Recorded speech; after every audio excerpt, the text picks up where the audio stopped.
तर मागच्या लेक्चरमध्ये आपण काय घेतलं होतं, लास्टचे 2 पॉईंट्स म्हणजे ऑपरेशन ट्विस्टमध्ये एक डाऊट होता, ठीक आहे, म्हणजे जम्बलिंग होत होतं की एक्झॅक्टली काय होतं आहे, है ना. तर पुन्हा एकदा बघा ऑपरेशन ट्विस्ट.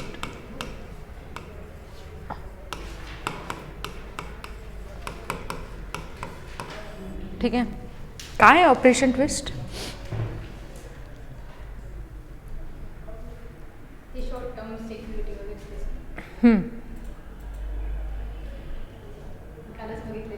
तुम्ही लिहून काढलं होतं त्या दिवशी ते, त्याला 2 मिनटासाठी विसरून जा. त्या लेक्चरमध्ये मी जे काही पण बोलली आहे त्याला 2 मिनटासाठी बाजूला ठेवा. मी सिम्पलेस्ट फॉर्ममध्ये, कारण कसं आहे की कधी कधी मला असं जाणवलं की मी स्वतः एक कन्फ्युजन क्रिएट केली आहे. तर let me clear that mess. या एका टॉपिकमध्ये हार्डली 10 मिनटात एक्सप्लेन करते, मग आपण आजच्या टॉपिकला सुरू करूया. चालेल की काय आहे एक्झॅक्टली ऑपरेशन ट्विस्ट म्हणजे काय एक्झॅक्टली, की ही एक प्रकारची RBIची मॉनिटरी पॉलिसीच आहे, ठीक आहे. मग ह्या मॉनिटरी पॉलिसीला यूज करून RBI जे आहे मार्केटमध्ये मनी सप्लाय इन्क्रीज किंवा डिक्रीज करणार. म्हणजे एक्झॅक्टली RBIचं इंटेन्शन काय आहे की डिमांड वाढवणं ॲट प्रेझेंट, ठीक आहे. तर मी ना म्हणजे असं लिहिते की डिमांड वाढवायची आहे आणि सेविंग्स डिक्रीज करायची. सेविंगची टेंडन्सी मला ओव्हरऑल डिक्रीज करायची आणि डिमांड मला वाढवायची आहे, असं मला म्हणायचं आहे, ठीक आहे. मग ह्याच्यामध्ये RBIने एक्झॅक्टली काय केलं आहे, म्हणजे मॉनिटरी RBIने नवीन एक पॉलिसी इंट्रोड्यूस केली जी होती ऑपरेशन ट्विस्ट, एक मेथड, ठीक आहे. तर ह्याच्यामध्ये काय केलं आहे की 2 टाईपच्या सिक्युरिटीज आहेत. लोन म्हणजे आपण घेतो आहे, एक शॉर्ट टर्म लोन आहे, एक लाँग टर्म लोन आहे, है ना. शॉर्ट टर्म लोन म्हणजे कुठला लोन, तर लेस दॅन 1 इयरसाठी जे आपण लोन घेतो आहे त्याला शॉर्ट टर्म लोन म्हणणार.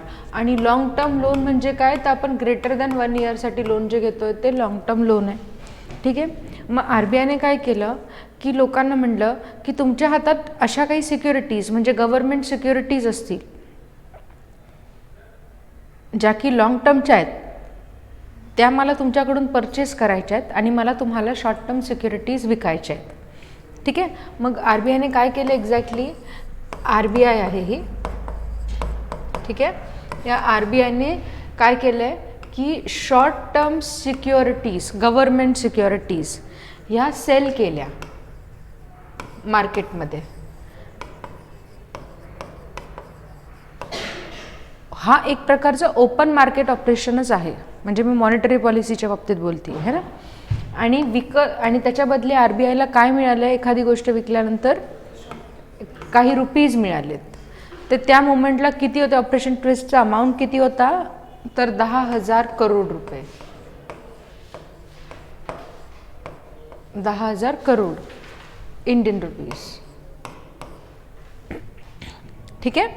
मग आता RBIने काय केलं, हे शॉर्ट टर्म सिक्युरिटीज विकल्यात, त्याच्या बदले त्यांना 10,000 करोड रुपये मार्केटमधून मिळालेत. RBIने हेच 10,000 करोड रुपये वापरले.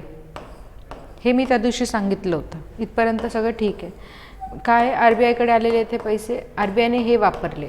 हे पैसे वापरून RBIने काय केलं, तर एक गोष्ट विकत घेतली, ठीक आहे. काय परचेस केलं आहे, तर RBIने लाँग टर्म गव्हर्नमेंट सिक्युरिटीज ज्या आहेत त्या परचेस केल्या. किती अमाऊंटच्या, सेम अमाऊंटच्या 10,000 करोड रुपये, ठीक आहे. आणि मार्केटमध्ये काय केलं आहे, 10,000 करोड रुपये देऊन टाकले बाहेर. आता बघा मी काय केलं आहे, अगोदर मार्केटमधून 10,000 करोड रुपये घेतलेत, काढून घेतले, ते परत टाकले. म्हणजे मनी सप्लायमध्ये काही चेंज झाला आहे का, चेंज झाला आहे का, नाही. कळतंय चैताली, मी हे 10,000 इकडे विकले आहे सिक्युरिटीज आणि 10,000 रुपये माझ्याकडे आले, तेच वापरले पुन्हा दुसरी वस्तू खरेदी केली. लाँग टर्म सिक्युरिटीज म्हणजे टोटल इकॉनॉमीमध्ये जो मनी सप्लाय होता तो चेंज झाला आहे का, तर नाही झाला. पटतंय, ठीक आहे. आता हे असं का केलं, ठीक आहे. तर ह्याच्यामध्ये आपल्याला 2 मुद्दे लक्षात ठेवायचे जे वारंवार कन्फ्यूज होत होते त्या दिवशीला. पहिला मुद्दा, ह्यांना काय करायचं आहे, तर शॉर्ट टर्म सिक्युरिटीज ज्या असतील, आता मी असंच लिहिते, कुठे गेलो? हां, शॉर्ट टर्म सिक्युरिटीज ज्या असतील त्या शॉर्ट टर्म सिक्युरिटीजचे इंटरेस्ट रेट्स जे असतील ते इन्क्रीज होत आहेत. हे अशाच फॉर्ममध्ये लिहून घ्या, कारण जे म्हणजे एवढंच कन्फ्युजन क्रिएट होतेच, कारण हे टॉपिक्सच थोडेसे म्हणजे किचकट आहेत ना, म्हणून. तर दुसरं काय आहे तर लॉंग टर्म सिक्युरिटीज. मग लॉंग टर्म सिक्युरिटीजच्या बाबतीत काय तर त्यांना लॉंग टर्म सिक्युरिटीजचे इंटरेस्ट रेट्स जे आहेत ते डिक्रीज करायचे होते. हे दोन मुद्दे लिहिले पक्का. आता बघा हे का केलं आहे, आपण याला थोडंसं मूव्ह करू. हां, आता हे का, कारण मला सांगा बरं, bond yield is equals to interest rate, हा आहे फिक्स्ड है ना, डिवाइडेड बाय बॉन्ड प्राइस.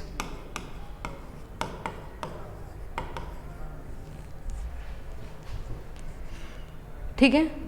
मग आता काय केलं आहे RBIने एक्झॅक्टली, सपोज इंटरेस्ट रेट्स जे आहेत इकडे,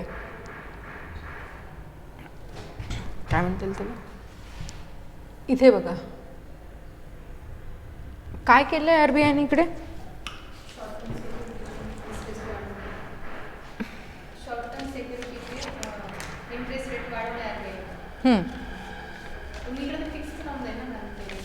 हां नाही, पण हे ठरतं कशावरून आहे, बॉन्ड यील्ड. ऐकताय ना तुम्ही, म्हणजे मला काय म्हणायचं इथे काय करतायत इकडे एक्झॅक्टली त्यांचा मुद्दा काय, मनी सप्लाय त्यांनी इन्क्रीज किंवा डिक्रीज केला आहे का, नाही. काय केलं आहे तर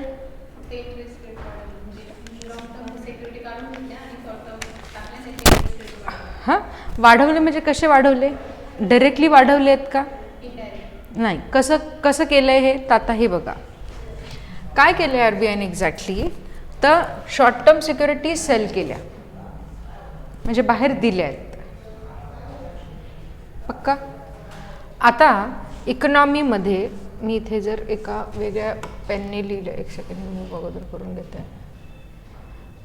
तो जो त्या दिवशीचा कन्फ्युजन होता ना, तो याच इश्यूमुळे क्रिएट होत होता, म्हणून आपण ह्याला थोडंसं व्यवस्थित बघूया, शांतीने बघूया.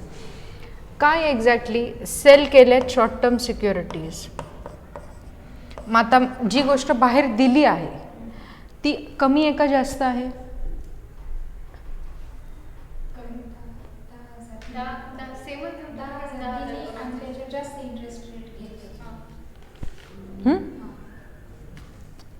इंटरेस्ट रेटला 2 मिनिटासाठी बाजूला ठेवा, आपण त्याला त्या गोष्टीवर मुद्द्यावर सगळ्यात शेवटी जाऊ. मला फक्त डिमांडच्या बाबतीत सांगा, ठीक आहे.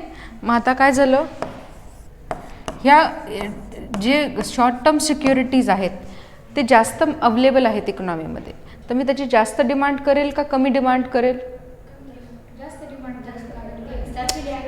अरे भाई ऐसे क्यों कर रहे हो, मला गरज नव्हती तरी पण मार्केटमध्ये खूप साऱ्या गोष्टी आलेल्या आहेत, मला डिमांड करायची आहे का, मला डिमांड करायची आहे का त्या पर्टिक्युलर सिक्युरिटीची, की मला डिमांड होती का ऑलरेडी, नाही. ह्याचं एक्झॅक्टली या शॉर्ट गव्हर्नमेंट सिक्युरिटी, म्हणजे मी माझ्या लँग्वेजमध्ये सांगतो, तुम्हाला विचारत नाही. जेव्हा गव्हर्नमेंट RBIने शॉर्ट टर्म सिक्युरिटीज विकल्यात, हे काय झालं आहे, हां शॉर्ट टर्म सिक्युरिटीज विकल्यात, ठीक आहे. तर आता एक्झॅक्टली काय झालं आहे, या शॉर्ट टर्म सिक्युरिटीजची डिमांड कमी झाली आहे,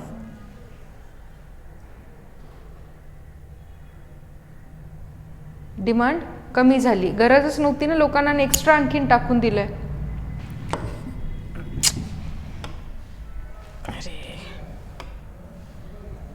काय झालंय, ज्या गोष्टीची डिमांड कमी झाली आहे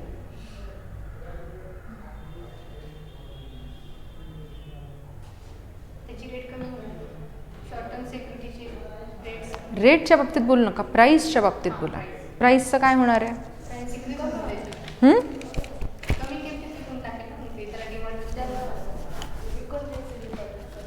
प्राइजेस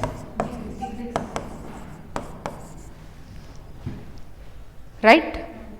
आता परचेस केले आहेत लॉंग टर्म सिक्युरिटीज, परचेस केल्यात. आता RBIने परचेस केलं आहे म्हणजे डिमांड जी आहे लॉंग टर्म सिक्युरिटीजची इन जनरल वाढली आहे.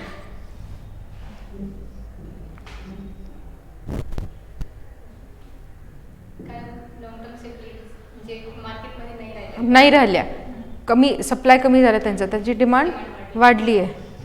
प्राइजेस ह्याचे वाढलेत कारण डिमांड वाढली आहे. पटतंय? इथपर्यंत काही डाऊट आहे? मी मुद्दा म्हणून खूप हळू घेते. पटतंय? आता इथे बघा,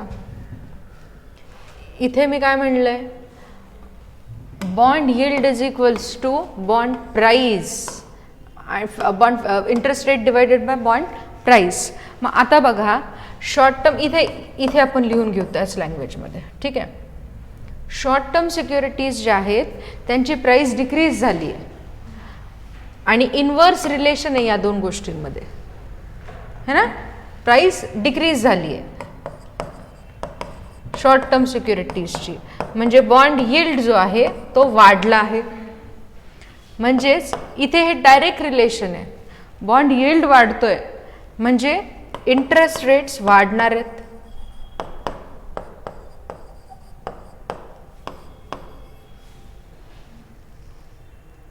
मोटिव्ह काय होतं, शॉर्ट टर्म इंटरेस्ट रेट्स वाढवायचे होते. पक्का? काही डाऊट आहे? लॉजिकल वाटतंय आता प्रत्येक गोष्ट? त्या दिवशी आपण ही जम्बलिंग करत होतो, मग कुठेतरी आपण प्राइस बोलतोय, कुठेतरी आपण इंटरेस्ट रेट बोलतोय, त्या दिवशी हे होत होतं मागच्या लेक्चरमध्ये, ठीक आहे. मग आता इथे बघा long term securities, long term सिक्युरिटीजच्या बाबतीत काय झालं आहे, लॉंग टर्म सिक्युरिटीजचे प्राइजेस वाढलेत. इथे काय इन्व्हर्स रिलेशन आहे, जर बॉन्ड प्राइस वाढला आहे तर बॉन्ड यील्ड कमी व्हायला पाहिजे, म्हणून इथे आता बॉन्ड यील्ड जो आहे तो कमी होणार आहे. आणि हा डायरेक्ट रिलेशन आहे, म्हणजे बॉन्ड यील्ड कमी झाला आहे म्हणजे इंटरेस्ट रेट्स जे आहेत ते पण कमी होतील. पक्का? काही डाऊट आहे? हे लॉजिकल वाटते आता? आता बघा शॉर्ट टर्म सिक्युरिटीजचे इंटरेस्ट रेट्स वाढलेत, लॉंग टर्म सिक्युरिटीजचे इंटरेस्ट रेट्स कमी झालेत.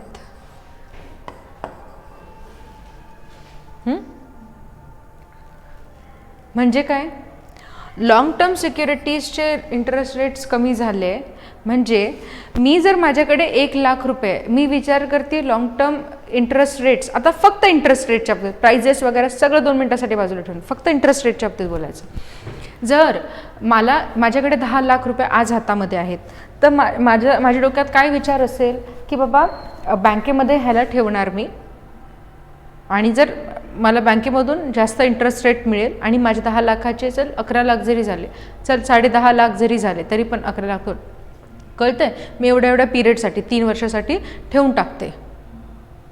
Term deposit, time deposit, long term. असं जर मी केलं तर माझा फायदा कधी आहे, जेव्हा मी लॉंग टर्ममध्ये ठेवणार माझा पैसा, जेव्हा लॉंग टर्म इंटरेस्ट रेट मला जास्त मिळणार आहे तेव्हा मी लॉंग टर्म साठी डिपॉझिट करणार. पण आता इथे कमी झालेले आहेत इंटरेस्ट रेट्स म्हणून मला त्याचा फायदा दिसतोय का? नाही. म्हणून मी काय करणार, सेविंग्स नाही करणार. लॉंग टर्ममध्ये जे मी पैसा साठवून ठेवत होते, डिपॉझिट करून ठेवत होते बँकेमध्ये, का? कारण तिथे मला जास्त फायदा दिसत नाही आहे. पटतंय? मग मी काय करणार, सेविंग्स नाही करणार, मी शॉर्ट टर्ममध्ये ठेवेल. जर मला ठेवायचाच आहे तर शॉर्ट टर्म म्हणजे 1 वर्षापेक्षा कमी पैसा ठेवेल, नाही तर डायरेक्टली डिमांड क्रिएट करेल एखाद्या गोष्टीची.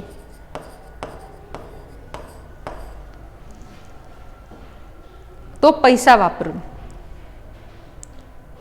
म्हणजे माझ्याकडे 10 लाख रुपये आहेत, जर इंटरेस्ट रेट लॉंग टर्म्सचे जास्त आहेत तर मी पैसा नुसता साचवूनच ठेवेल.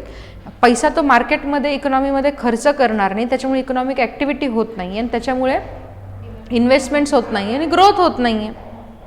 इथे मला इन्सेंटिव्ह नाही आहे की मी माझा पैसा लॉंग टर्मसाठी ठेवू बँकेमध्ये, कारण इंटरेस्ट रेट्स कमी मिळत आहेत मला, म्हणून मी काय करते तर खर्च करते. हा एक ऑप्शन आहे माझ्याकडे, म्हणून मी मार्केटमध्ये जास्त डिमांड करते.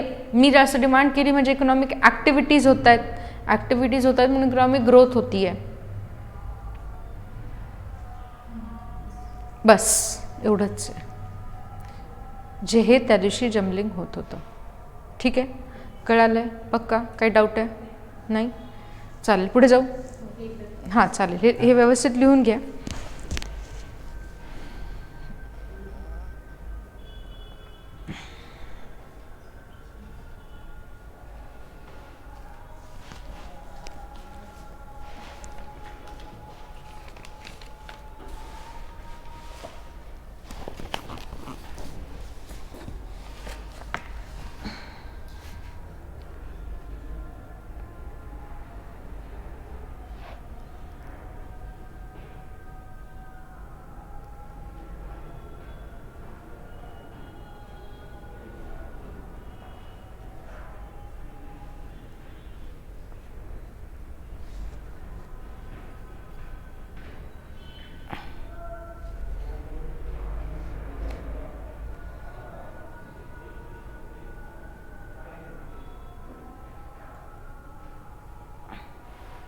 म्हणजे या चॅप्टर्सवरून तुम्हाला हे कळलं असेल की टेम्परामेंट नेहमी ना स्टेबल ठेवा स्वतःचा.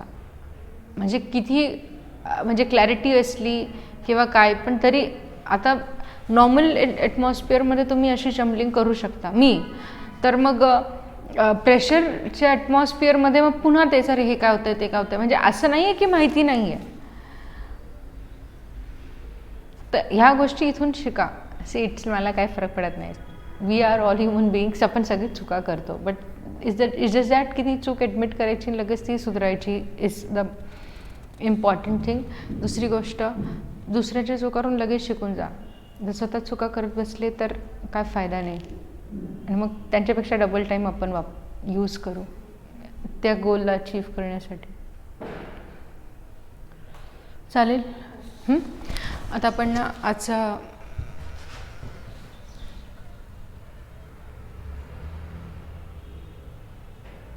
एक सेकंड, मी ते पेजेसमध्ये दिसेल आहे मी ना हे करून टाकू डिलीट.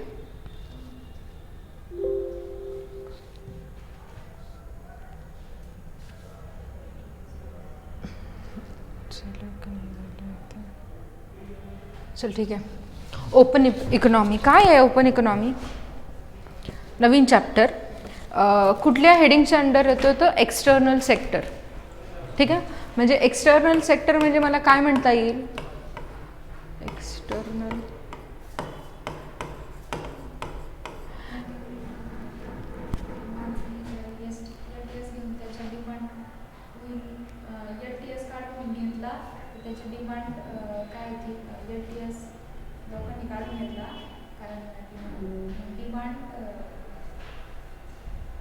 मी तुला क्लासच्या नंतर भेटते, 2 मिनटात सांगते.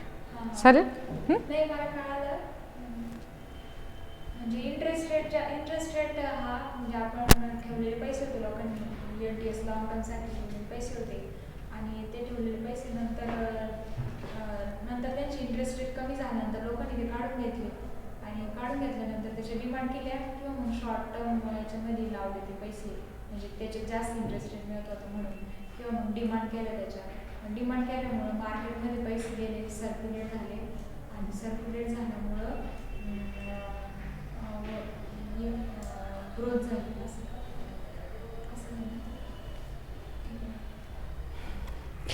ही actually this is the best वे.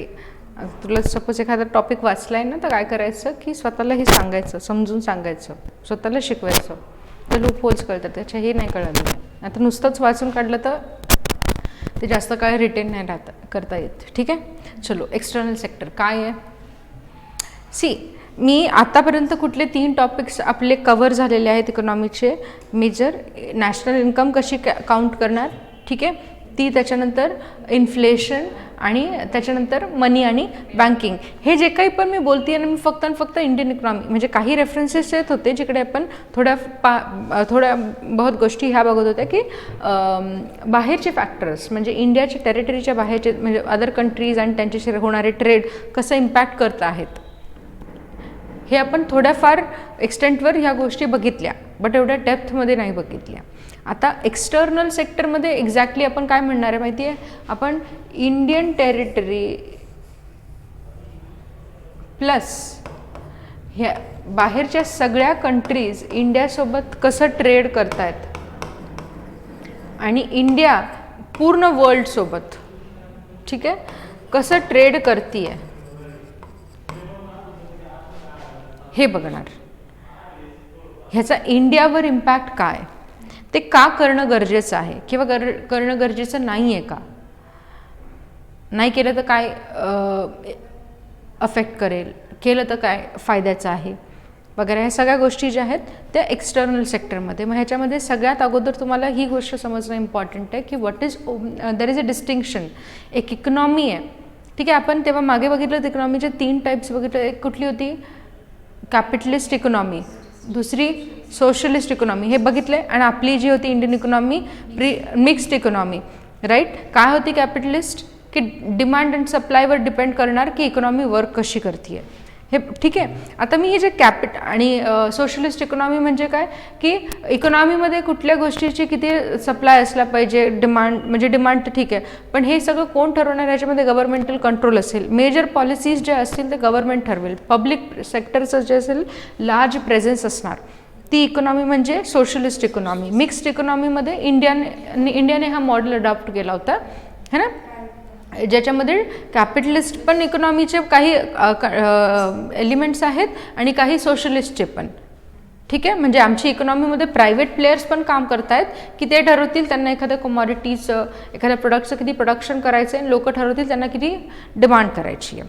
किंवा काही कमॉडिटीज असतील ज्याच्यावरती गव्हर्नमेंटल कंट्रोल असेल, काही पब्लिक सेक्टर अंडरटेकिंग्स असतील वगैरे, हे आपण सगळं बघितलं. सेकंड महालनोबिस प्लॅन, नंतर इंडस्ट्रियलायझेशन वगैरे, हे सगळं आपण बघितलं.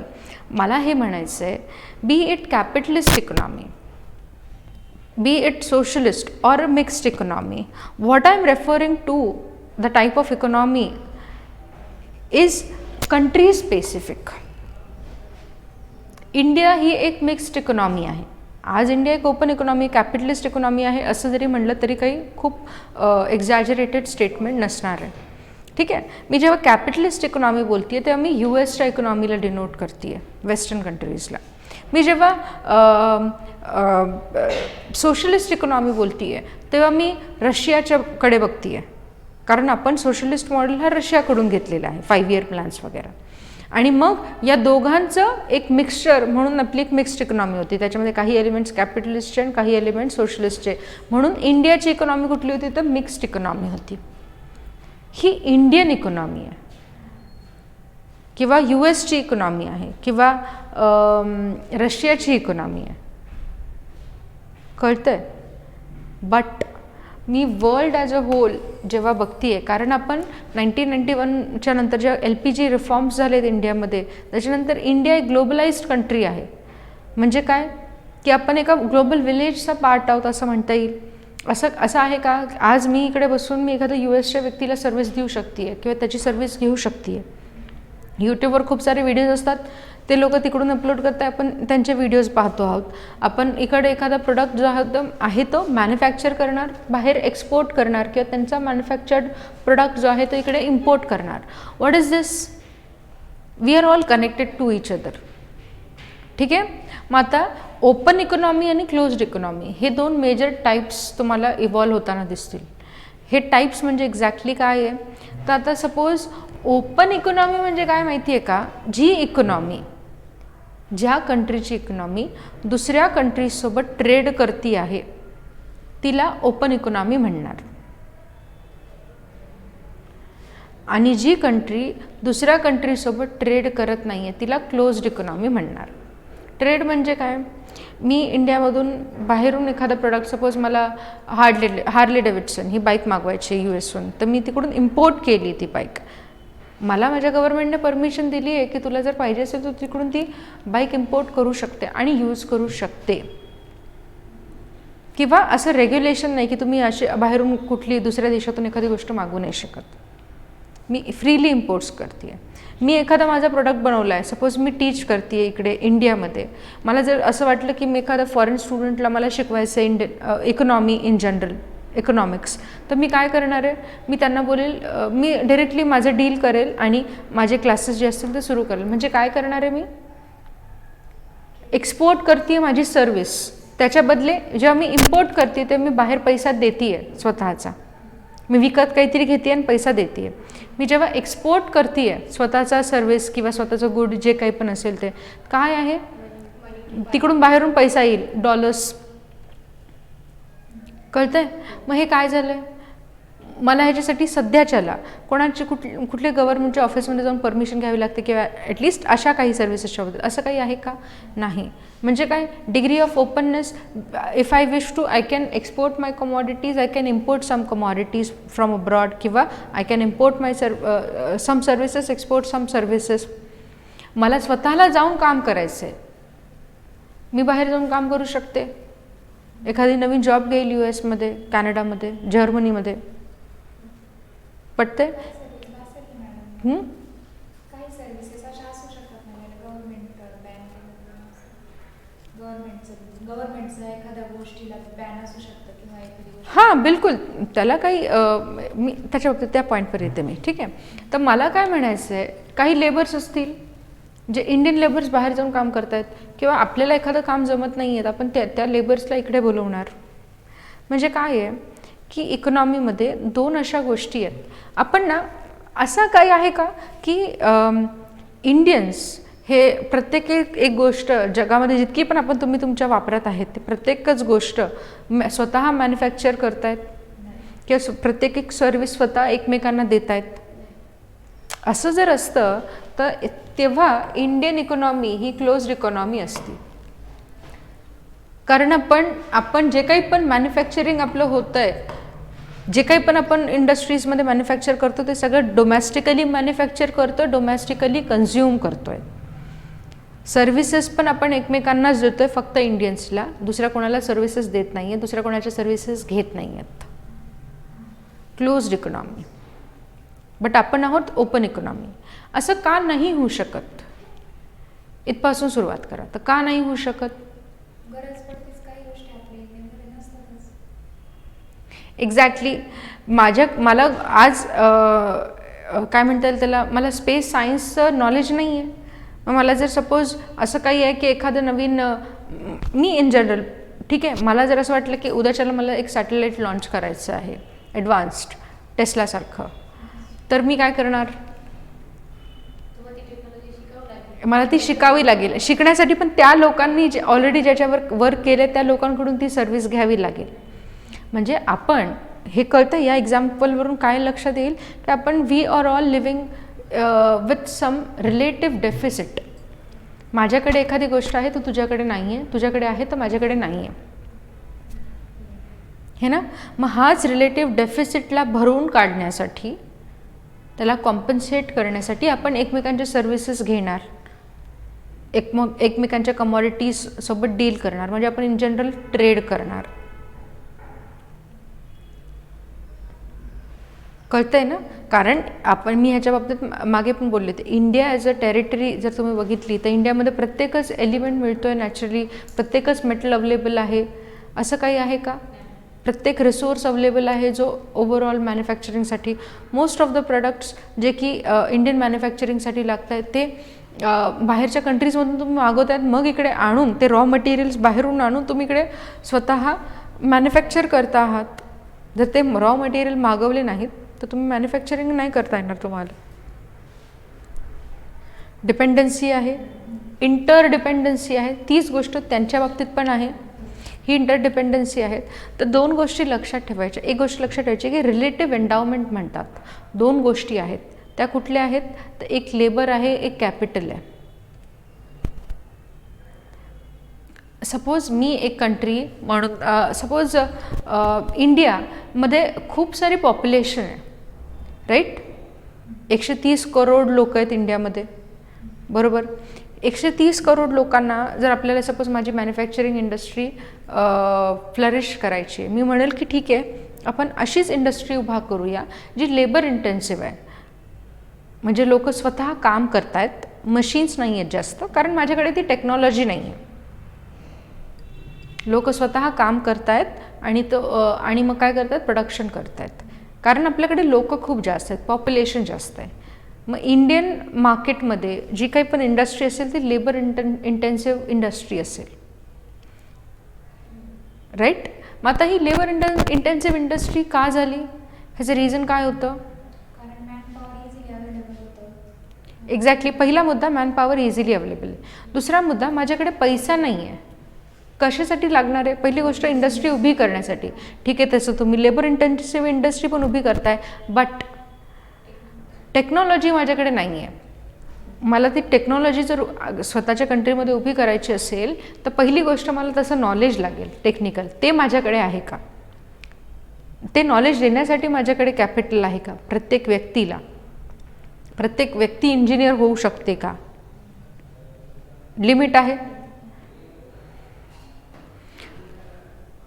दुसरी गोष्ट, एवढं कॅपिटल आहे का माझ्याकडे की मी ते स्किल्स प्रत्येक व्यक्तीला देणार, त्याच्यानंतर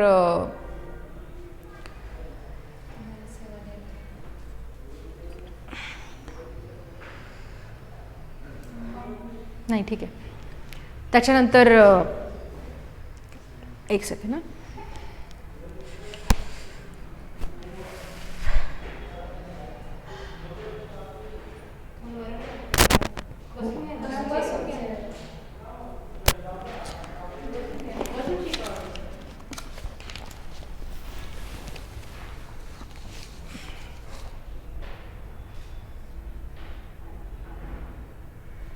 हां चालेल. असं काही आहे का की कॅपिटल इंटेन्सिव्ह इंडस्ट्रीमध्ये आपल्याकडे तेवढा पैसा आहे का तो मॅन्युफॅक्चरिंग सेक्टर एस्टॅब्लिश करण्यासाठी, तो प्लांट एस्टॅब्लिश करण्यासाठी? तर नाही, कारण आपल्याकडे पॉवर्टी आहे, आपल्याकडे लॅक ऑफ एज्युकेशन आहे, आपल्याकडे सोशल सिक्युरिटीसाठी डिपेंडन्स आहे, हेल्थचा इश्यू आहे. हे सगळे इश्यूज असल्यामुळे आपल्याला आपण एक वेलफेअर इकॉनॉमी बनण्याचा प्रयत्न करतोय. आपले खूप सारे लोक हंगरमुळे मरत आहेत, खूप साऱ्या लोकांकडे पैसाच नाही आहे. तर गव्हर्नमेंटला अगोदर त्या सगळ्या गोष्टींकडे लक्ष द्यावं लागेल. आणि government completely manufacturing industries establish करण्यासाठी स्वतःचं कॅपिटल नाही टाकू शकत. प्रायव्हेट सेक्टर जे इन्व्हेस्टमेंट करतं आहे त्याच्यामध्ये पण काही लिमिटेशन्स आहेत की किती कॅपिटल प्रायव्हेट सेक्टर इकॉनॉमीमध्ये टाकणार आहे. म्हणजे ओव्हरऑल इंडियन इकॉनॉमीमध्ये कॅपिटलची कमी आहे असं जर समजलं तर पण काय गोष्टीचा ॲडव्हान्टेज आहे तर लेबर आहे.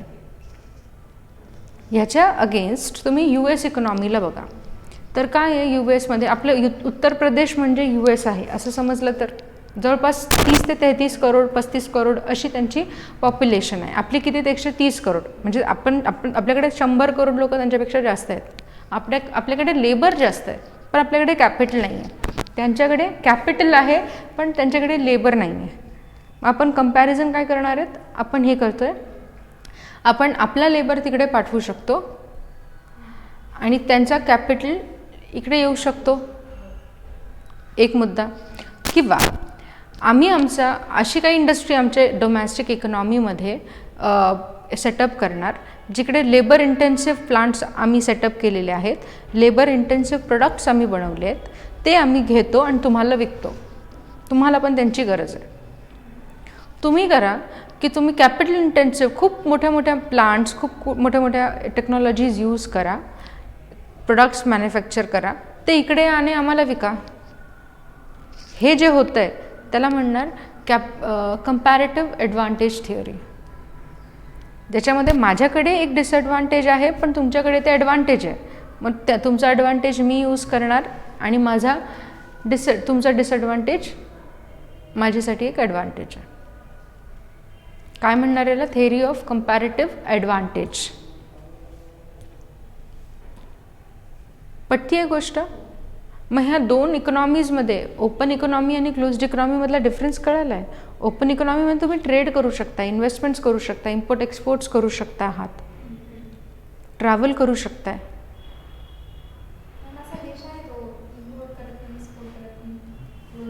North Korea.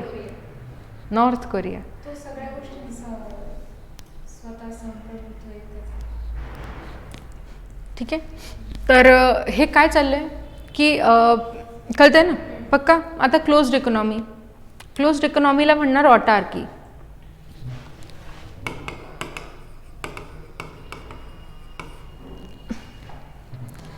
आता डिपेंड करतं की आता इंडिया ही कधी क्लोज्ड इकॉनॉमी होती का हो?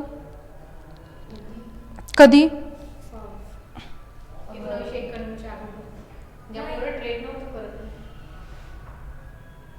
नाही होती LPG अडॉप्ट करण्याच्या अगोदर म्हणू शकतो आपण नाही म्हणू शकत कारण ते दुसरे लोक आपल्या इथून भरपूर गोष्टी नेतच होते ओपन होती की पण आपण खूप रिस्ट्रिक्शन हे केलं होते ना मॅम की भारतामध्ये सगळं हे करायचं म्हणजे आपण जसं ब्रिटिशांनी आपल्यावर स्वातंत्र्य केलं होतं व्यापाराच्या थ्रूच म्हणजे कुठेतरी भीती निर्माण झाली होती की आपण परत एखाद्या देशाला चान्स दिला आपल्या याच्यावर तर मग आपलं सार्वभौमत्व चाललं जाईल म्हणून ते थोड्याशा पिरियडमध्ये ब्रिटिशर्स इंडियामध्ये आले, त्यांनी इंडियाला डिपेंडेंट बनवलं. काय अशी गोष्ट होती जी कॅप्चर केली होती इंडियामध्ये सगळ्यात अगोदर? तर इंडियन इकॉनॉमी. ॲग्रिकल्चरला कॅप्चर करून टाकलं, ट्रेड रूट्स स्वतःच्या हातामध्ये घेतले, राईट? काय करतात आणि मग इंडियन इकॉनॉमीला स्वतःच्या कंट्रोलमध्ये आणून नंतर इंडियन पॉलिटीला स्वतःच्या कंट्रोलमध्ये आणलं हळूहळू आणि मग तुम्हाला डिपेंडंट बनवलं. म्हणजे तुमच्या लक्षात आलं आहे की तुम्ही स्वतःचे डिसिजन्स घेऊ नाही शकत आहे. शेतीवरती एवढं कर्ज देत आहात, कर देत आहात, टॅक्सेस देत आहात की स्वतःच्या हातात काहीच उरत नाही आहे. फूड इन्सिक्युरिटी क्रिएट होती आहे, फेमाईन्स आहेत तेव्हा रिलीफ नाही आहे. त्यांना फक्त टॅक्सेशनशी अर्थ होता. कळतंय? ही गोष्ट जेव्हा इंडिपेंडंट आपण झालो तेव्हा जे नॅशनलिस्ट लीडर्स होते त्यांना लक्षात आली होती. तर त्यांना असं वाटतं ना, दूध का जला छाक भी फूक फूक के पिता है. मग हे लोक काय म्हणतील की नाही, आता आपण असे काही स्टेप्स घेऊ की स्वतःच्या इकॉनॉमीला प्रोटेक्टेड ठेवू. कारण हे ज्यांनी आपल्यावर 150 वर्ष राज्य केलं आहे त्यांनी इकॉनॉमीच्या थ्रूच तर आपल्याला कंट्रोल केलं आहे हळूहळू. मग आपण अशा आपली जी सोव्हरायनिटी आहे इन टर्म्स ऑफ इकॉनॉमी आपली, ती कोणाच्या तरी दुसऱ्याच्या हातात नाही देऊ शकत. कळतंय? आता आजचाच मुद्दा घ्या की आपण म्हणतोय इंडियामध्ये कॅपिटल एवढं नाही आहे म्हणून आपण प्रायव्हेट प्लेयर्स पण एवढी इन्व्हेस्टमेंट करत नाही आहे. आपण FDIs अलाउड करतो आहे. ठीक आहे, काही काही सेक्टर्समध्ये 100% FDI आहे, म्हणजे फॉरेन डायरेक्ट इन्व्हेस्टमेंट.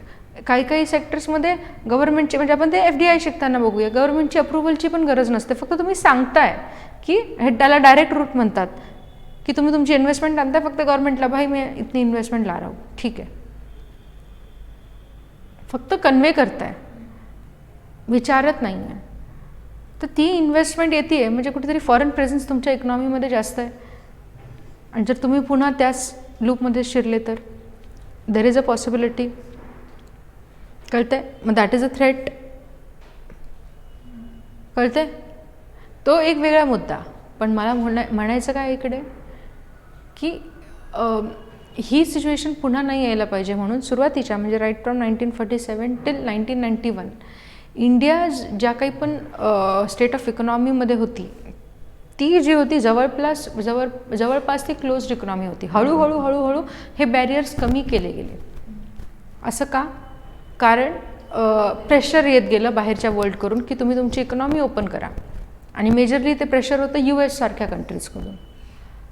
1991चा रिफॉर्म जो होता, तुम्ही 1991चे क्रायसिस झाले त्याच्यानंतर मग तुम्हाला LPG रिफॉर्म्स घडवून आणावे लागले कारण you were being pressurized from these countries. पहिला मुद्दा. ठीक आहे. मग त्या मोमेंटला क्लोज्ड इकॉनॉमी म्हणजे कसं एक्झॅक्टली की तुम्ही तुमच्या कंट्रीमधून बाहेर जातायत तर किती पैसा घेऊन जातायत, बाहेरून पैसा आणतायत कंट्रीमध्ये तर किती आणतायत, असे कुठले सेक्टर तुम्ही इंडियामध्ये बाहेरून येत आहेत तर इकडे किती इंडस्ट्री एस्टॅब्लिश करू शकताय का, किती लेवलवर करू शकतायत. इंडियामध्ये इवन इंडियन्स कुठली इंडस्ट्री एस्टॅब्लिश करू शकतात आणि कुठली नाही ती फक्त गव्हर्नमेंटच करेल, ह्या पण गोष्टी ठरलेल्या होत्या. कळतंय? Closed economy, nearly closed, not completely closed असं नव्हतं. कळतंय? मग हळूहळू हे जे बॅरियर्स होते ते कमी केले गेले आणि मग 1991मध्ये झाले LPG रिफॉर्म्स. ठीक आहे.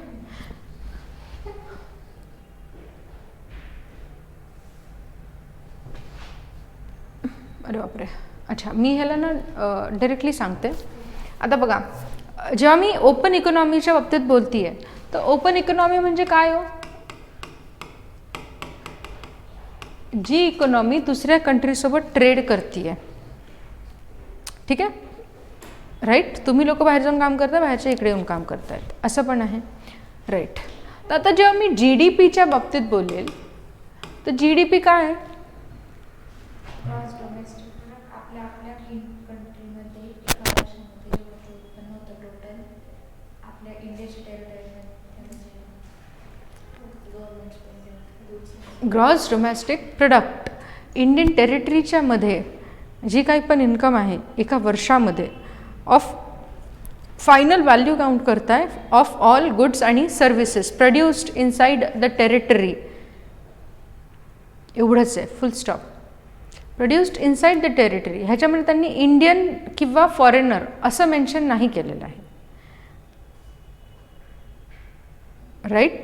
म्हणजे काय हो, जेव्हा मी ओपन इकॉनॉमीच्या बाबतीत बोलते आहे, आता थोडासा विचार करा, त्यामध्ये GDP आणि GNP मध्ये काही डिफरन्स आहे का हो? GNP काय? Gross national product. म्हणजे काय? फक्त इंडियन्सने कमावलेला पैसा किंवा मॅन्युफॅक्चर केलेले गुड्सची फायनल व्हॅल्यू किंवा दिलेल्या सर्व्हिसची फायनल व्हॅल्यू फक्त इंडियन्स. मग ते फक्त इंडियामध्ये राहत आहेत का? नाही, ऑल ओव्हर वर्ल्डमध्ये, पण फक्त इंडियन नॅशनल्स, राईट. बरोबर, पक्का. आता मला सांगा की जेव्हा मी ओपन इकॉनॉमी म्हणते आहे, त्या इंडियन्स बाहेर पण जात आहेत, इंडियन्स इंडियामध्ये पण आहेत, बाहेरचे लोक इंडियामध्ये पण येत आहेत आणि काम करत आहेत. तर GDP is equals to GNP असेल का हो?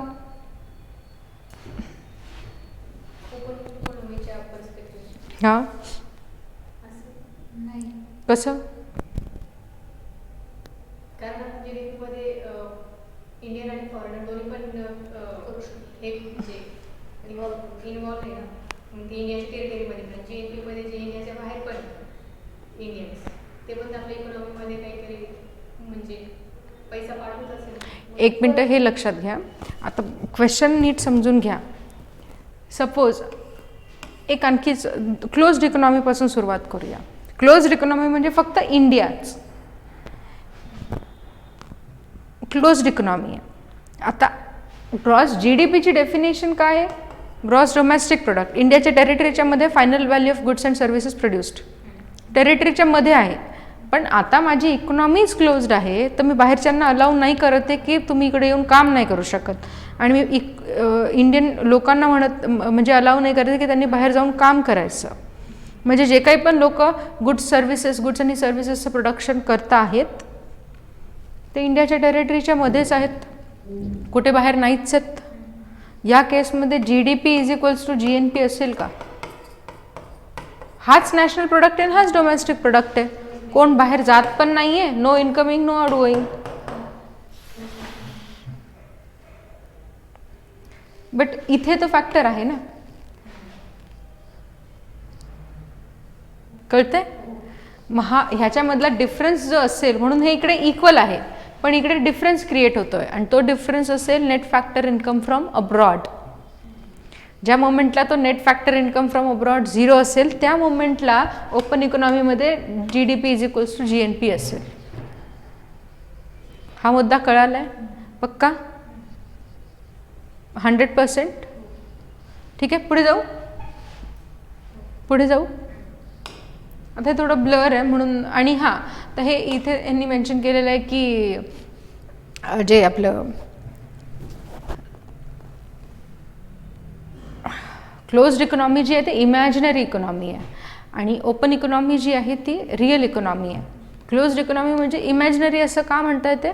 कारण असं कधी असू शकतं का की इंडियन्स बाहेर जातच नाही आहेत, काम करतच नाही आहेत? कारण तसं जगणं आजकालच्या काळामध्ये पॉसिबल नाही आहे. खूप साऱ्या डिफिकल्टीज अराईज होतील, राईट. म्हणून ती इमॅजिनरी आणि ही रिअल आहे. ठीक आहे.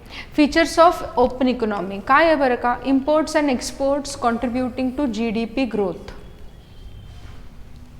राईट. कसं काय? एक्सपोर्ट केल्याच्यानंतर पैसा भारतामध्ये येतोय. ते GDP ग्रोथ होती हां आणि आपण जे काही समजा मटेरियल भारतामध्ये आपण इम्पोर्ट करतोय तोच आपण यूज करून मॅन्युफॅक्चर करतो आहे राईट, पण growth ती पण ग्रोथला कॉन्ट्रीब्यूट करणार. ठीक आहे. इंटरडिपेंडन्स हा एक मुद्दा आहे. जसं मी आता तुम्हाला US आणि इंडियन इकॉनॉमीच्या बाबतीत सांगितलं आहे, प्रत्येकच रॉ मटेरियल जे जगात अवेलेबल आहे मॅन्युफॅक्चरिंगसाठी लागतं आहे ते इंडियामध्ये अवेलेबल आहेच असं नाही आहे, किंवा प्रत्येकच स्किल इंडियन्सकडे आहे असं पण नाही आहे. आपल्याला त्याच्यासाठी दुसऱ्यांवर डिपेंड राहावंच लागेल. सेम गोष्ट त्यांच्या बाबतीत पण लागू होते, म्हणून आपण सगळे एकमेकांवर डिपेंडंट आहोत. ठीक आहे. म्हणून हा ओपन इकॉनॉमीचा एक फीचर झाला की वी आर इंटरडिपेंडंट राईट. त्याच्यानंतर incentive for research and adoption of innovation. ज्याच्याकडे कॅपिटल आहे तो रिसर्च करेल राईट. पहिली गोष्ट, आता माझ्याकडे जर कॅपिटल आहे तर मला जर आता ही जर ओपन इकॉनॉमी या कॉन्टेक्स्टमध्ये कसं आहे हे समजून घ्या. का इन्सेंटिव्ह आहे रिसर्च आणि इनोव्हेशनसाठी. सपोज माझी ओपन नाही क्लोज्ड इकॉनॉमी आहे असं समजा, तर क्लोज्ड इकॉनॉमीमध्ये एक्झॅक्टली काय होणार आहे. समजा इस्रोचे सायंटिस्ट त्यांना आणखी काहीतरी इनोव्हेशन करायचं आहे तर ते टेस्लाकडून काही टेक्नॉलॉजी मागू शकत नाही क्लोज्ड इकॉनॉमी असली तर. अच्छा, मग ते रिसर्च करू शकत नाही. ह्याच्यापेक्षा पण ग्राउंड लेवलवरती या. तू जे मुद्दा मांडला तो 100% बरोबर आहे, पण त्याच्या पण पेक्षा आणखीन एक बेसिक मुद्दा हा आहे की मी जे लाईफ जगती आहे माझ्याकडे एक लिमिटेड पैसा आहे, लिमिटेड रिसोर्सेस आहेत. कारण मी फक्त म्हणजे जसं तुम्ही समजा ना, तुम्ही एका आयलंडवर आहात, आजूबाजूला सगळं पाणीच पाणी आहे, तुम्ही तिकडे कसे जगणार आहेत. आणि बाहेरच्या जगाशी तुमचा काही कॉन्टॅक्टच नाही आहे, तुम्ही कसे जगणार आहात. जितके पण रिसोर्सेस तेवढ्या आयलंडवरती अवेलेबल आहेत तेवढेच यूज करणार, त्यांना सेव्ह करण्याचा प्रयत्न करणार. कारण तुम्हाला माहिती नाही हे संपल्यानंतर ह्याच्यानंतर काय, पहिली गोष्ट ती राईट. आणि तुमचं लाईव्हलीहूड मेंटेन करण्याचा प्रयत्न कराल. तिथे रिसर्च आणि इनोव्हेशनसाठी वाव आहे का. आहे, बट खूप लिमिटेड आहे. त्या लोकांना वाटलं अरे सपोज मासे आता समुद्राच्या मला जास्त मासे पहिले अगोदर मिळायचे खूप जास्त फिशिंग केल्यानंतर, आता नाही मिळत आहे, चला मी दुसरं अल्टरनेटिव्ह शोधते, असं असू शकतं.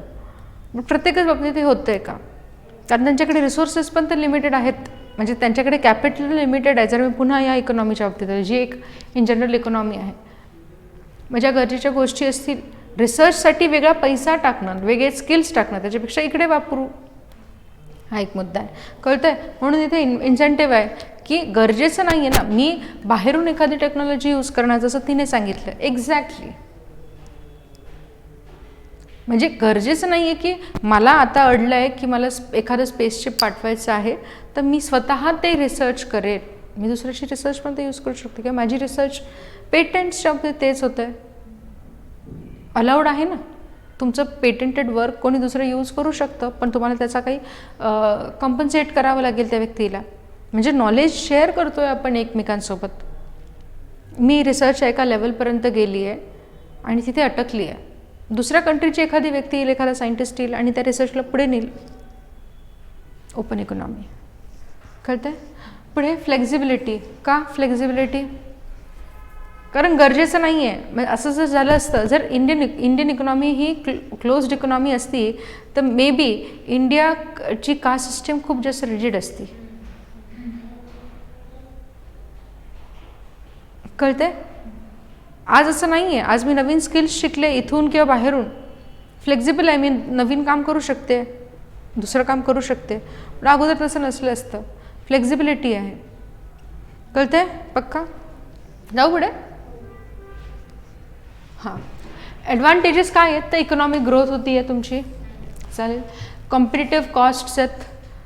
असं नाही की हा पेन फक्त इंडियामध्ये, म्हणजे क्लोज्ड इकॉनॉमी फक्त इंडियामध्ये बनणार आहे. फार तर फार 10 लोक पेन मॅन्युफॅक्चर करतील, खूप जास्त लोक तर मॅन्युफॅक्चरिंगमध्ये नाही राहणार, कारण सगळे हेच करत बसले तर बाकीचे प्रोडक्ट्स कोण बनवणार, पहिली गोष्ट. म्हणून प्राइजेस जास्त आहेत. आता सगळेच वर्ल्डमध्ये खूप सारे लोक आहेत, खूप सारे वेगवेगळ्या ब्रँड्सचे आहेत, कॉम्पिटिशन वाढली आहे. सगळे लोक कॉम्पिटिटिव्ह प्राईजवर तुम्हाला ती पर्टिक्युलर कमॉडिटी विकण्याचा प्रयत्न करत आहेत. म्हणून कॉस्ट्स पण कॉम्पिटिटिव्ह आहेत तुमच्यासाठी. जे कस्टमर्स आहेत, कन्झ्युमर्स आहेत, त्यांच्यासाठी बेनिफिशियल आहे. कारण चूज करण्यासाठी फक्त इंडियन मार्केट नाही आहे, तो ओव्हरऑल वर्ल्डचं मार्केट आहे. कळतं आहे. इम्प्रूव्ड अवेलेबिलिटी ऑफ गुड्स आणि सर्व्हिसेस, परत तोच मुद्दा, का अवेलेबिलिटी इम्प्रूव्ड आहे? इकडे जर एखादा स्टॉक संपला असेल, एखादा कमॉडिटीचा, मी बाहेरून इम्पोर्ट करू शकते आणि तो इन जनरल ती पर्टिक्युलर कमॉडिटी मार्केटमध्ये अवेलेबल आहेच, त्याची अवेलेबिलिटी इम्प्रूव्ह झाली आहे, म्हणजे सप्लायवर काही जास्त फार काय म्हणलं इम्पॅक्ट होणार नाही. हेच आपलं म्हणणं होतं ना त्या दिवशी, की स्टेट ऑफ इकॉनॉमीवर लक्ष द्या. जर तुम्हाला इन्फ्लेशनच्या बाबतीत बोलायचं आहे किंवा मनी सप्लायच्या बाबतीत बोलायचं, तुम्ही स्टेट ऑफ इकॉनॉमी आणि प्रोडक्शन रेटच्या बाबतीत बोला. सप्लाय डिक्रीज नका होऊ देऊ, हेच होतं. म्हणजे तुम्ही सप्लायच्या अवेलेबिलिटीला इम्प्रूव्ह करण्याचा प्रयत्न करताय. हा एक advantage. Global prosperity and flow of productive resources, सगळे लोक एकमेकांच्या कामाला येत आहेत म्हणून तो फ्लो जो आहे मेंटेन होतो आहे. Productive resource, me as a person human capital आहे, तो रिसोर्स आहे, कळतं आहे? ठीक आहे. Superiority of trade over isolation, तुम्ही एकटेच राहून किती दिवस जगणार आहेत? तुम्ही ट्रेड करताय तर काय करताय, एकमेकांशी बोलताय, नवीन आयडियाज एक्सचेंज होत आहेत कमॉडिटीज आणि सर्व्हिसेसच्या सोबतच. तर हा आयडिया जास्त फॅसिनेटिंग वाटतो, ट्रेड, ना की आयसोलेशन. ठीक आहे. त्याच्यानंतर competitive barriers to entry but not regulatory barriers. आता हा मुद्दा ना 2 मिनिटासाठी सांगते. कॉम्पिटेटिव्ह बॅरियर्स म्हणजे काय बघा, की सपोज मी जर म्हणलं, मी चायनाच्या बाबतीत तुम्हाला सांगितलं होतं ना, काय होतं, चायनीज गुड्स पर्टिक्युलर कॉस्टमध्ये ते मॅन्युफॅक्चर करतायत, पण तिकडे जी कॉस्ट त्यांना लागली पण नाही आहे मॅन्युफॅक्चरिंग, जास्त कॉस्ट लागते आहे मॅन्युफॅक्चरिंगसाठी, प्रोडक्शनसाठी, त्याच्यापेक्षा कमी कॉस्टमध्ये ते येऊन इकडे इंडियामध्ये प्रोडक्ट्स विकत आहेत. इंडियन गव्हर्नमेंट म्हणली तुम्हाला डम्पिंग ड्युटीला द्यावी लागेल आम्हाला. का? कारण तुम्ही प्रोडक्शन रेट आहे 100 रुपये, पण तुम्ही आमच्या इकॉनॉमीमध्ये येऊन 20 रुपयामध्ये वस्तू विकतायत आणि ओव्हर तुम्हाला 100 रुपये बघता, आम्हाला पण तर 100 रुपयेच लागत आहेत ती पर्टिक्युलर वस्तू प्रोड्यूस करण्यासाठी. पण आम्ही त्याचे प्राइसेस कमी करत नाही, कारण आम्हाला ते परवडत नाही. तुम्ही बाहेरून येता 20 रुपयाला ते विकते, तुम्ही तुमचं प्रेझेन्स बनवण्याचा प्रयत्न करत आहात, तुम्ही आमच्या मार्केटला कुठेतरी डिस्ट्रॉय करण्याचा प्रयत्न करत आहात, आमच्या मॅन्युफॅक्चरिंग सेक्टरला.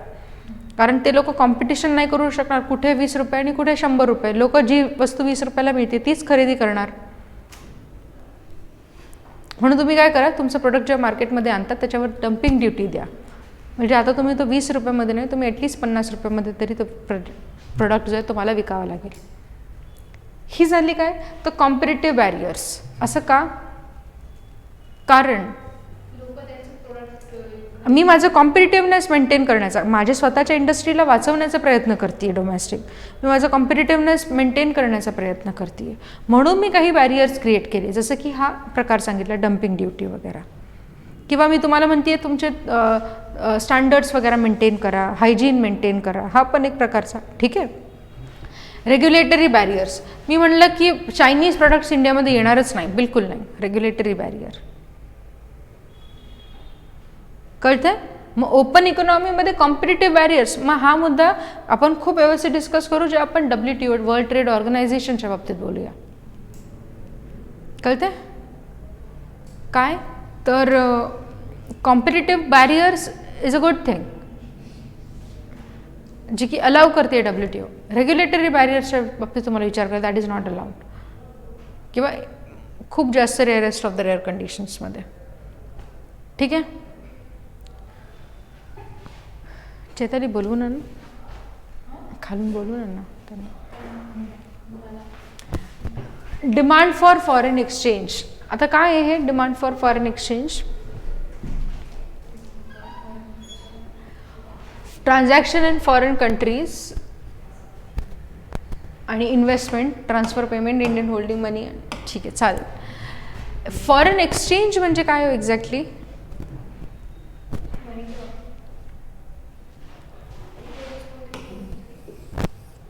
डॉलर्स, पाउंड्स वगैरह.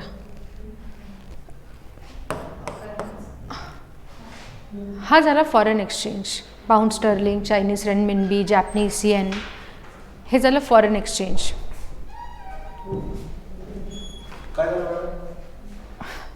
आपण एवढं झाल्यानंतर स्टॉप करूया आज. ओके, चालेल. तर कळतंय? तर हा फॉरेन एक्सचेंज आहे. मी ॲज अ इंडियन हा फॉरेन एक्सचेंज, आणि ह्याला एक्सचेंजच का म्हणणार? कारण if I am purchasing something, in return I have to give you something. काय? तर करन्सी, है ना? सपोज मी उन्हाळा लागला आहे, इंडियामध्ये उन्हाळा चालू झाला आहे, समर्स, मला वाटतं मी स्वित्झर्लंडला जाणार आहे. मी काय करते, मग स्वित्झर्लंडला गेल्यानंतर मला त्यांची करन्सी लागेल. मग मी बघेल इंडियन करन्सी त्यांना देईल, त्यांची करन्सी घेईल आणि तिथे यूज करेल. कळतंय? इथे आपल्या इकडे समर्स आहेत, रशियन्स जिकडे खूप जास्त थंडी असते, निगेटिव्हमध्ये टेम्परेचर असतं भरपूर. मग काय चालू आहे एक्झॅक्टली? तर ते लोक इकडे येत आहेत, त्यांना इंडियन करन्सी लागेल, right? Exchanging one currency with other, foreign exchange in general. मी आता सपोज मी डॉलरच्या बाबतीत बोलते आहे, ठीक आहे? एवढा पॉईंट कवर करूया आणि त्याच्यानंतर स्टॉप करूया. सपोज मी डॉलरच्या बाबतीत बोलते आहे, तर मला डॉलर मी कधी डिमांड करते आहे किंवा डॉलरची डिमांड कधी इन्क्रीज होते आहे, मी हे बोलणार. तर ट्रान्झॅक्शन्स इन फॉरेन कंट्रीज, मला US मध्ये जायचं आहे आणि खर्च करायचं आहे तर मला US डॉलर्सच लागतील. मी रशियामध्ये राहते तर मला रशियन करन्सी लागेल, चायनामध्ये राहते रेनमिनबी लागेल. कळतंय? म्हणून जेव्हा मी तिकडे ट्रान्झॅक्शन्स करते तेव्हा मला त्यांची करन्सी लागेल. डिमांड ह्याची वाढली आहे. पक्का? त्याच्यानंतर इन्व्हेस्टमेंट, मला US च्या मार्केटमध्ये इन्व्हेस्टमेंट करायचं आहे तर त्यांच्या करन्सीच्या डिनॉमिनेशन्समध्ये US डॉलर्समध्ये मला इन्व्हेस्टमेंट करायची आहे. म्हणजे मला ती इन्व्हेस्टमेंट करायची, मी US डॉलर्स मागती आहे, म्हणजे डिमांड करते आहे फॉरेन एक्सचेंजची. कळतंय? त्याच्यानंतर ट्रान्सफर पेमेंट्स, माझे एखादा नातेवाईक जो US मध्ये राहतो आहे त्याला मला पैसा पाठवायचा आहे, किंवा माझं तिकडचा राहणारा नातेवाईकाने मला इकडे पैसे पाठवलेत, त्यांनी मला इकडे पैसे पाठवलेत, त्यांनी काय केलं, डिमांड इन्क्रीज केली. कळते? एक्झॅक्टली. त्याच्यानंतर Indians holding money in overseas bank, मी माझा पैसा ओव्हरसीज बँक, सपोज जर चायनाच्या बँकमध्ये ठेवला आहे तर मी चायनीज करन्सीमध्ये बँकमध्ये पैसा ठेवते आहे, म्हणून मग मी तो फॉरेन एक्सचेंज मागितला की द्या मला फॉरेन करन्सी, ती चायनीज रेनमिनबी. कळते? चालेल. टुरिझम अगोदर एक्सप्लेन केले. ह्या सगळ्या गोष्टींमुळे डिमांड मी आहे फॉरेन एक्सचेंजची इन्क्रीज करते आहे. पटतंय? पक्का? हे कळतं आहे ना? आता मी जे ओपन इकॉनॉमीमधून डायरेक्ट इकडे स्विच झाली असं तर नाही वाटत आहे ना? ओपन इकॉनॉमीमधलाच मुद्दा आहे की तुम्हाला तर ट्रेड करायचं आहे, लोकांसोबत इम्पोर्ट एक्सपोर्ट करायचं आहे, तर तुम्हाला स्वतःच्या कंट्रीची तर करन्सी लागेलच, पण ॲट टाइम्स दुसऱ्या कंट्रीची पण करन्सी लागेलच. कळतंय? मग आता मी ती करन्सी डिमांड कधी करते ते हे सगळे फॅक्टर्स आहेत. ठीक आहे? पक्का? चालेल. ठीक आहे, आज स्टॉप करू इकडे. चालेल.